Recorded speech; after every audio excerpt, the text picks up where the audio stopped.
मोहम्मद शमी को team India से बाहर करने के लिए अजीत अगरकर ने क्या बेतुका तर्क दिया है। उनसे प्रेस कॉन्फ्रेंस में पूछा गया कि मोहम्मद शमी को ना आपने टेस्ट में चुना ना वनडे में चुना अफगानिस्तान के खिलाफ जो सीरीज खेली जानी है, ऐसा क्यों? तो अगरकर ने कहा, देखिए जो मुझे बताया गया है कि वो फिलहाल T20 के लिए फिट है। किसने बताया भाई आपको ये बात?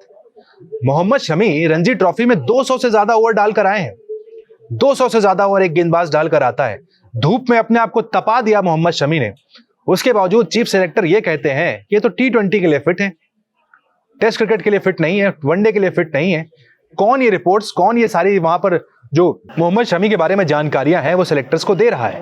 देखिए, खिलाड़ियों की जो फिटनेस रिपोर्ट होती है वो तो या तो एनसीए या सीओए जो है वो देता है कोच को और सेलेक्टर्स को कि ये खिलाड़ी सिलेक्शन के लिए अवेलेबल है, फिट है या फिर नहीं है।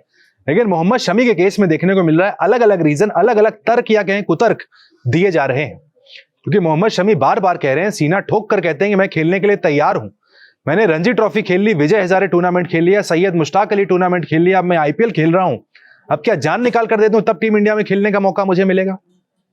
मोहम्मद शमी जिस भी प्लेटफॉर्म पे उन्हें बोलने का मौका मिला उन्होंने कहा मैं खेलने के लिए तैयार हूं। फरवरी में हमसे भी बात की थी एक इंटरव्यू में, उससे हमने पूछा था कि आप 2027 वर्ल्ड कप की तैयारी क्या कर रहे हैं, आप उसके लिए तैयार हैं? उन्होंने कहा बिल्कुल तैयार है। 2027 का वर्ल्ड कप है, मोहम्मद शमी की तैयारी पूरी है? देखिए, आप रणजी ट्रॉफी खेल का है, आपको क्या लगता है? मैं आपसे ही पूछना चाहता हूँ, तैयारी पूरी है? तैयारी पूरी है, लगे हुए हैं, मेहनत में है, आगे अल्लाह मालिक है। लेकिन मैं एक ही चीज़ कहता हूँ, आप लगे रहें, आप मेहनत करते रहें, देने वाला ऊपर बैठा है। उसके बावजूद देखिए यहाँ पर अजीत अगरकर कहते हैं कि वो तो शायद T20 के लिए फिट है। तो अगर वो T20 के लिए फिट है, इंग्लैंड के लिए जो 5 T20 खेले जाने हैं, क्या मोहम्मद शमी का सिलेक्शन अजीत अगरकर करेंगे? क्योंकि भाई जिस कॉन्फिडेंस से वो कह रहे हैं कि हम, मुझे लगता है वो T20 के लिए फिट है, मेरे पास जो जानकारी मुझे जो बताया गया है, टेस्ट के लिए फिट नहीं है, वनडे के लिए फिट नहीं है, तो ठीक है साहब, आप T20 में सेलेक्ट कर लीजिए।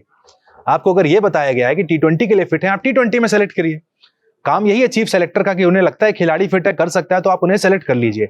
लेकिन मोहम्मद शमी को बाहर करने के लिए इस तरह की देखिए उल जुलूल दलील जो दी जाती है वो समझ से परे है। नहीं लेना है आपको टीम में, आप डायरेक्टली वहां पर प्रेस कॉन्फ्रेंस में कह दीजिए हमें ये खिलाड़ी नहीं रखना है टीम में, हम फ्यूचर की तरफ देख रहे हैं, हम एक 36-37 साल के खिलाड़ी को टीम में नहीं लाएंगे। आंसर ज्यादा सेटिस्फैक्टरी लगता है। मोहम्मद शमी भी अपनी सारी उम्मीदों को वहां पर अपने बक्से में बंद करके, ताला बंद करके घर चले जाएंगे। लेकिन ये बार बार रीजन दिया जाना वो T20 के लिए शायद फिट है। अब मोहम्मद शमी आस लगाकर बैठेंगे कि T20 की जब टीम आएगी तब शायद मेरा नाम आए।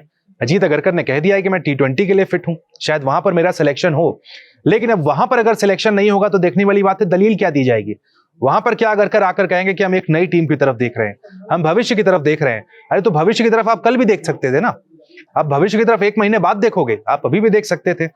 ये मोहम्मद शमी को लेकर जो भी डिलेमा, जो भी ड्रामा क्रिएट किया गया, ये समझ से परे है।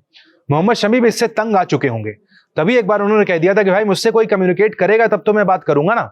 मेरे पास कोई अपडेट नहीं है। आई थिंक वो एक दुलीप ट्रॉफी मैच खेले हैं, but he is not had a lot of cricket यार पिछले 2-3 सालों में। आई थिंक एक मैच खेले थे बंगाल के लिए और एक मैच अभी दुलीप ट्रॉफी का खेले। तो एज अ परफॉर्मर हमें पता है वो क्या कर सकते हैं, but he will need to play some cricket. देखिए, सिलेक्शन मैं पहले भी बोल चुका हूँ, ये मेरे हाथ में नहीं है। और अगर ऐसा फिटनेस का कोई इशू है तो मैं यहाँ नहीं होना चाहिए था। तो मुझे नहीं लगता कि मुझे इस चीज़ में बोलने की ज़रूरत है।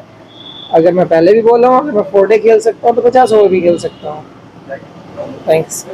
सिलेक्टर से कुछ कम्युनिकेशन हुआ है? आप आओगे पूरे उसमें नहीं बताऊंगा ये सवाल का जवाब। स्टेप बाय स्टेप ही जाते हैं। आई अंडरस्टैंड कि हाँ, इंजरी के बाद मुझे मैचेस खेलने को मिल जाए कुछ, तो वो मेरे लिए भी अच्छा है। स्टेप बाय स्टेप यहाँ पे कुछ मैच मिलेंगे मुझे बैक टू बैक, तो अच्छा रहेगा मेरे लिए भी। और जहाँ तक लंबा सवाल है कि हाँ लंबे टाइम से नहीं खेले, ये चैंपियंस ट्रॉफी खेले, आईपीएल खेले, उसके बाद दिलीप ट्रॉफी खेले, जो मैचेस हैं वो तो खेले ही हैं, लेकिन उसके बाद भी हम प्रैक्टिस कर रहे हैं। तो इसका मतलब ऐसा नहीं है कि आउट ऑफ टच है हम। तो प्रैक्टिस तो चल ही रही है, अब मैच मिलेंगे तभी मैच खेले जाएंगे। शमी, अजीत अगरकर ने एक बार कहा था कि आपकी फिटनेस के बारे में उनको अपडेट नहीं है, तो इंडिया कमबैक करने के लिए बातचीत कुछ हुआ है क्या? देखो भाई, अपडेट लेने के लिए अपडेट मांगना पड़ेगा या जानना पड़ेगा। ये मेरी जिम्मेदारी नहीं है कि कौन किसको अपडेट देगा, क्या करेगा। मेरा काम है, मुझे एनसी जाना है, मुझे मैच दोगे तो मैच खेलना है, मेरे प्रिपरेशन करना है, मेरा काम यही है। अब वो उनकी बात है कि उनको कौन अपडेट देता है, किसने नहीं दिया, ये मेरी जिम्मेदारी नहीं है। क्योंकि अगरकर ने साफ कहा था उनके बारे में कि देखिए मुझे नहीं पता कि वो फिट है नहीं है, उनसे कम्युनिकेशन नहीं है। उस वक्त शमी ने जवाब दिया था ये, उन्होंने कहा था कि कोई मुझसे पूछेगा तो मैं बताऊंगा ना। रणजी ट्रॉफी खेल डाली, हर टूर्नामेंट उन्होंने खेल डाला, 200 से ज्यादा ओवर डाले यार, बंगाल के लिए मायने रखता है। कौन सा टीम इंडिया में खेलने वाला गेंदबाज 200 ओवर डालकर आया रणजी ट्रॉफी में? कोई एक गेंदबाज नहीं है। लेकिन वो 3 फॉर्मेट खेल रहे हैं, वहां पर सारे गेंदबाज खेल सकते हैं, लेकिन मोहम्मद शमी जो कि वहां पर धूल मिट्टी फाक रहे हैं रणजी ट्रॉफी में जाकर, उनको कहा जा रहा है आप वही फाकिए, आप मत खेलिए टीम इंडिया के लिए, हम आपको नहीं चुनेंगे। ना चुने इस मोहम्मद शमी को, किसी को कोई समस्या नहीं है। शमी ने भी इतना पैसा कमा लिया है, शमी ने भी इतनी शोहरत कमा ली कि शायद उन्हें अब जरूरत ना पड़े खेलने की। लेकिन जो क्लैरिटी दी जाती है वो इंपॉर्टेंट है कि वहां पर अगर अजीत अगरकर सामने से आकर एक्सेप्ट कर लें कि हाँ भाई अब वो हमारे प्लान्स पे नहीं है, बात वहीं खत्म हो जाएगी, मुद्दा वही खत्म हो जाएगा। हो सकता है अगले दिन मोहम्मद शमी रिटायरमेंट का भी ऐलान कर दें, लेकिन इस तरह की जो दलील दी जाती है वो समझ से परे है। भुवनेश्वर कुमार का सिलेक्शन नहीं हुआ, यहां पर भी अजीत अगरकर ने यही कहा कि शायद वो T20 के लिए फिट है, वनडे टेस्ट के लिए नहीं है। ठीक है, समझ में आता है कि वो T20 ही खेलते हैं, लेकिन मोहम्मद शमी ने अपना पूरा कह सकते हैं पूरी जान लगा कर रख दी थी सिलेक्शन के लिए, लेकिन उनका सिलेक्शन ना होना यह दिखाता है कि कहीं ना कहीं अब मोहम्मद शमी का करियर खत्म हो चुका है।